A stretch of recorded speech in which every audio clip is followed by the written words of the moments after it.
प्रभातखबर.com, विश्वास वही, रफ्तार नहीं। नमस्कार, प्रभात खबर में आपका स्वागत है। हम अभी मौजूद हैं लखनऊ के चारबाग स्टेशन पर, जहां हम बात करेंगे यहां पर कुलियों से और जानेंगे उनकी क्या समस्याएं हैं। जैसा कि उत्तर प्रदेश विधानसभा का चुनाव शुरू हो चुका है, ऐसे में इनसे भी सारे प्रत्याशी बारी बारी मुलाकात कर रहे हैं, तो हम इनसे जानेंगे कि इनकी मूलभूत समस्याएं, इनकी मांगें केंद्र सरकार के साथ साथ राज्य सरकार से ये क्या अपेक्षाएं रखते हैं और क्या इनके मुद्दे हैं जिसको ये लगातार पूरा कराने के लिए लगे हैं मगर अब तक पूरे नहीं हुए। जी, क्या नाम है? मेरा नाम फतेह मोहम्मद है। फतेह मोहम्मद जी, आप बताइए कि ऐसे इस 5 साल के कार्यकाल में राज्य सरकार से आपकी क्या क्या अपेक्षाएं थी, क्या क्या मांगे थी जो अभी तक पूरी नहीं हो पाई? हमारी तो मांगे केंद्र से थी। मुला हम लोग, हमारे कुली साथी कोरोना से जूझ रहे थे, सब ट्रेनें बंद थी, कोई 1 रुपये की योगी बाबा ने कुली की मदद नहीं की। हम लोग भी उत्तर प्रदेश के रहने वाले, कहीं विदेश से नहीं आए हैं। हम लोग का कोई आज तक फुर्सा आ रहा है कि हम लोग के बच्चे भूखन मर रहे हैं कि क्या हाल है क्या नहीं है। कोई हम लोग को योगी बाबा ने कभी कुली को नहीं जुहाया। हम लोग की जो स्थिति है तो सबको मालूम है। हम लोग अपने एप्लीकेशन के मत से सब कुछ हम लोग मांग किया, तो ये सुनने में आया कि 1,000 रुपया कुलियों को देंगे योगी बाबा। मुला ऐसा कुछ नहीं हुआ, सिर्फ कागजी कार्रवाई हुई है, हमारी कोई मदद नहीं की है। हम लोग आपस में कैसे हम लोग की ज़िंदगी बीती ये तो ऊपर वाला ही जानता है। तो क्या लग रहा है इस बार चुनाव में बदलाव होगा? बदलाव तो होगा। बदलाव इतना होगा कि हम लोग किसान हैं, यहाँ कुली कार्य करते हैं, किसान भी हैं, गांव में खेती भी हम लोग के पास है। एक तो यार कोरोना की मार, दूसरे सांडों की, गैया की मार, आदमी कैसे जीवन करेगा आज तक मुझे समझ में नहीं आ रहा है। कि योगी बाबा तो बहुत कड़ा कानून बना दिए हैं, बोला गौशाला बनाए, रोज डेली 100 गाय, 50 गाय, 30 गाय मरने का काम हो जाएगा, चारा ही नहीं मिलेगा, ऑटोमेटिक मर जाएंगी वो। तो इसलिए हम लोग तो सब ओर से मारे जा रहा हूँ, यहाँ कोई सरकार मेरी मदद नहीं कर रही है। गांव में साला गाय और बछड़ा सब गल्ला गो खा जाता है फसिल। तो किसकी सरकार इस बार आएगी? इस साल तो आपकी अखिलेश जी आ रहे हैं, एकदम 101% अखिलेश जी आएंगे। योगी बाबा से सब कचा चुके हैं, सिर्फ हिंदू मुसलमान की राजनीति करते हैं, विकास के मुद्दे पे कोई बात नहीं करते, सिर्फ उनके पास हिंदू मुसलमान बचा हुआ है। मैं आपके माध्यम से एक चीज़ और बताना चाहता हूँ अपने हिंदुस्तान के वासियों को कि 450 साल औरंगजेब ने यहाँ राज चलाया तो हिंदू खतरे में नहीं था। 70 साल कांग्रेस अपना राज किया हिंदुस्तान में, तब हिंदू खतरे में नहीं था। अब आज से 10 साल बीजेपी सरकार आई तो हिंदू, पूरा हिंदुस्तान का हिंदू खतरे में है। बस यही मुझे कहना है। आपका क्या नाम है? सुरेश यादव।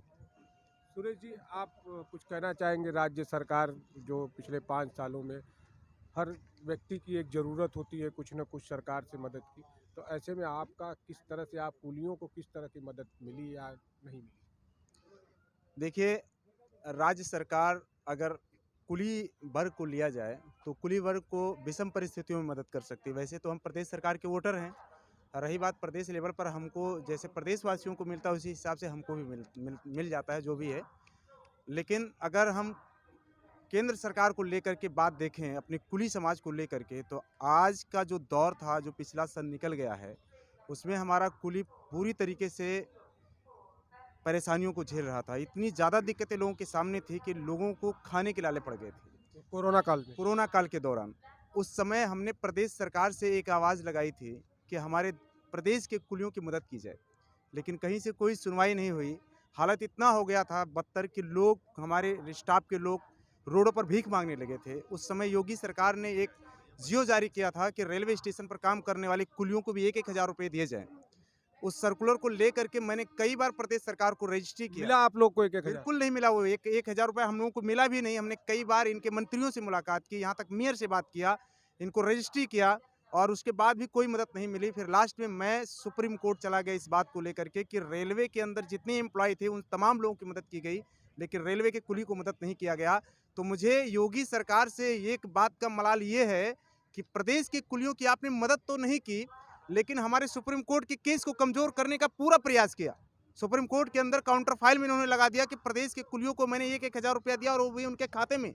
और जब मैंने उनको RTI डाली तो इनका कार्मिक विभाग मुझे मतलब जवाब देता है कि आप रेलवे से हैं, आप रेलवे बोर्ड से इसका जवाब लें कि हमने कितने लोगों को पैसा दिया है।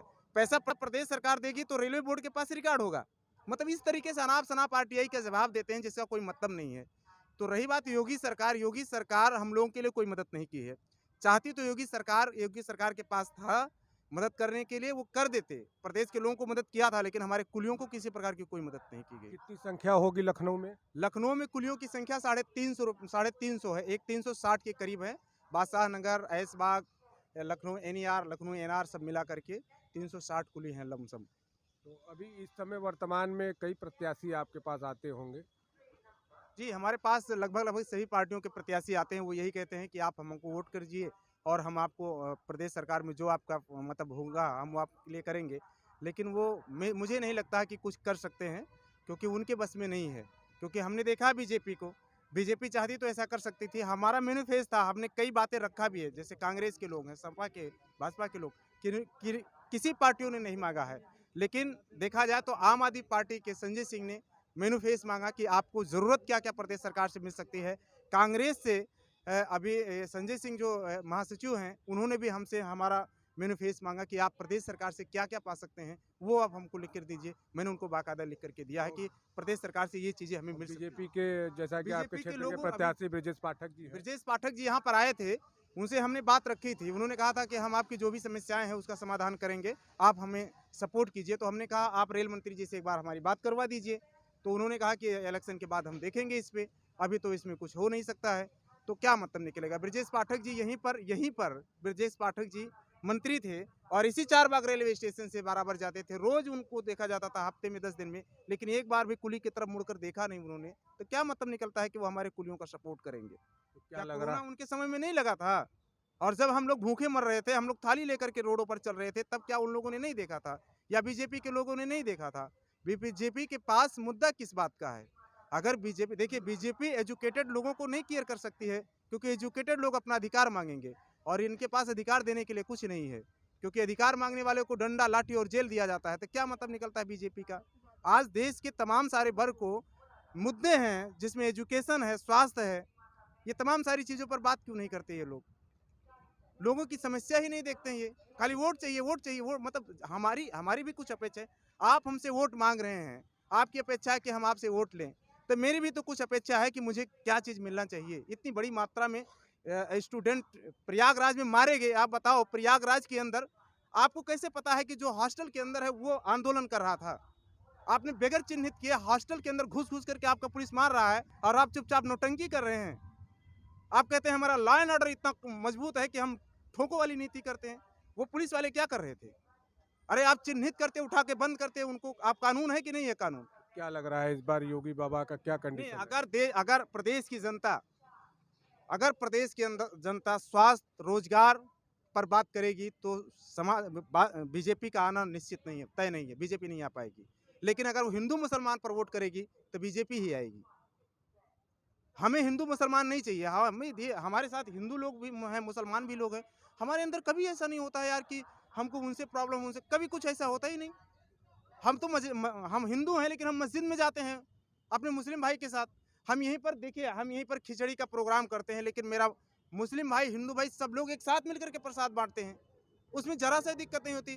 फंड हमारा मुस्लिम भाई भी देता है हमको, हिंदू भाई भी देता है। अगर मजार का काम होता है तो उसमें भी हम सारे लोग एक साथ होते हैं। मंदिर का काम होता है, हम सारे एक साथ होते हैं। हमको दिक्कत नहीं, सरकार को क्या तकलीफ है, मेरी समझ में नहीं आता है। तो क्या योगी बाबा इस बार आएंगे? नहीं आएंगे। नहीं आएंगे। आप बताइए। सर क्या है, रोजगार तो है नहीं, विकास तो है नहीं, तो किस मुद्दे पे आएंगे। इनके पास में कौन सा मुद्दा बचा हुआ है। हिंदू मुसलमान सब समझ गए हैं, बस ये गए। अब आपने देखा कि यहाँ पर कुलियों का दर्द सुनने वाला कोई नहीं है। ये इनका कहना है कि पिछले 5 साल से हम लोग लगातार प्रयास कर रहे हैं कि हमारा भी दर्द कोई सुने और हमारे भी भला हो, हमारे भी बच्चे अच्छे से पढ़े लिखे। कभी एक गाने हुआ करते थे कि कौन से गाने थे बताइए तो? सारी दुनिया का बोझ हम उठाते हैं, हाँ, लोग आते हैं लोग जाते हैं, हम यहीं पे खड़े रह जाते हैं। तो आप- वही कंडीशन है कि आज तमाम आपने सारी देखा, सरकारें आती और चली सारी जाती दुनिया हैं। का बोझ हम उठाते हैं, लोग आते हैं और चले जाते हैं, हम यहीं खड़े रह जाते हैं।